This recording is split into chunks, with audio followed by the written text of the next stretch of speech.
friends, I am Dr. Harshad Joshi. I am a consultant gastroenterologist and IBD specialist.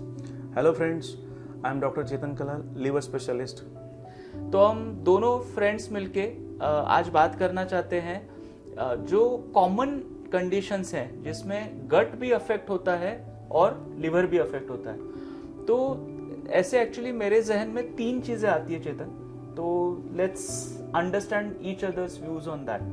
तो मेरा एक पहला question ये था कि मेरे पास कई सारे पेशेंट्स आते हैं, बोलते हैं कि डॉक्टर साहब मतलब आते तो हैं पेट की तकलीफ लेके और बोलते हैं कि मेरा स्टूल पेल कलर का या वाइटिश हो रहा है। तो मैं हमेशा बोलता हूँ कि भाई ठीक है, पेट की जांचें तो करानी ही चाहिए, बट साथ साथ में लिवर टेस्ट भी करनी चाहिए।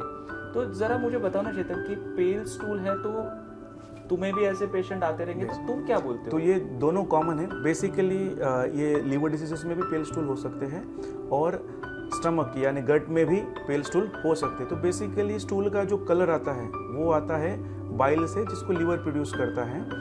और किसी कारणवश अगर ये बाइल के फ्लो में प्रॉब्लम आता है, जो कि हो सकता है लीवर डिजीजेस में या फिर बाइल डक्ट के प्रॉब्लम में या फिर गॉल स्टोन्स के कारण, तो भी स्टूल्स पेल हो सकते हैं। बट हाँ, हर पेल स्टूल या 1-2 बार का पेल स्टूल जरूरी नहीं है कि वो लीवर डिसीज से या फिर ये प्रॉब्लम की वजह से ही हो।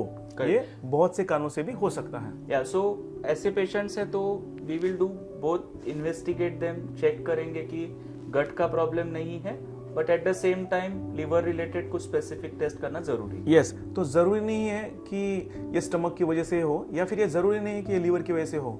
बट हाँ, अगर ये बार बार हो रहा है, फ्रिक्वेंट हो रहा है, कंटिन्यूसली हो रहा है, तो आपको डेफिनेटली प्रोएक्टिवली इसकी डिटेल में जांच करवानी चाहिए, जिसमें हम लीवर फंक्शन टेस्ट करते हैं, साथ में बाकी के और रूटीन टेस्ट भी करते हैं। ज़रूरत पड़ी तो हम सोनोग्राफी करते हैं और फिर उसमें अगर क्लैरिटी नहीं मिली तो हम आगे चल के डिटेल एग्जामिनेशन जैसे कि MRCP या फिर एंडोस्कोपिक अल्ट्रासाउंड, जिसे EUS कहा जाता है, ये भी करते हैं जानने के लिए कि इसका रीज़न क्या है।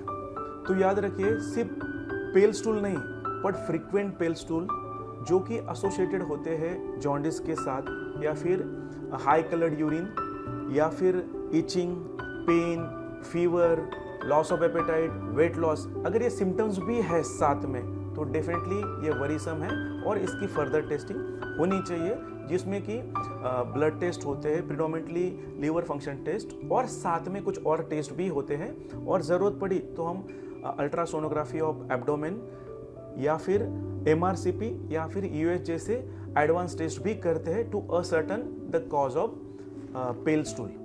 राइट। सो याद रखिए, हर pale stools intestine related problem से नहीं होता और ना ही हर पेल स्टूल लीवर की वजह से होता है। बट हाँ, any pale stool persistent with symptoms definitely needs investigation। yes, आगे उसकी जांच करनी चाहिए।